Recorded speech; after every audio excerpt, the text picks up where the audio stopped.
মধ্যবিত্ত দুখীয়া কোনটো কেটেগৰীত পৰো নাজানো আৰু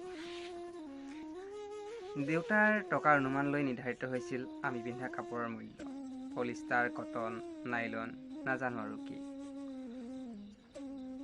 দেউতাৰ টকাৰ অনুমান লৈ চোৱা হৈছিল বস্তুৰ মূল্য আজিও সেই পৰম্পৰাই যেন চলি আছে আমাৰ লগত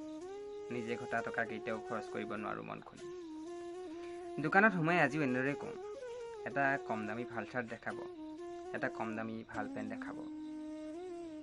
কিপনটো কোনো কালেই নহয় কাৰণ কাৰোবাৰ দুখত সহায় কৰিব নোৱাৰি সদায় মন বেয়া হয় সেয়ে কিপন নহয় আমি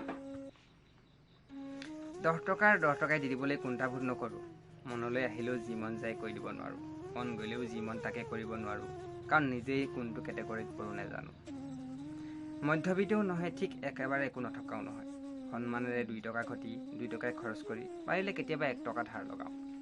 আৰু চেষ্টা কৰোঁ অহাবাৰলৈ কেনেকৈ খৰচটো কমাই ধাৰটো মাৰিব পাৰি কপাল শব্দটো আমাৰ লগত কমকৈ খাটে না লটাৰী লাগিবলৈ কিবা আছে না হঠাৎ ধনী হোৱা কিবা কৌশল একে জেগাতে ৰখি থকা আমি এনেকুৱাই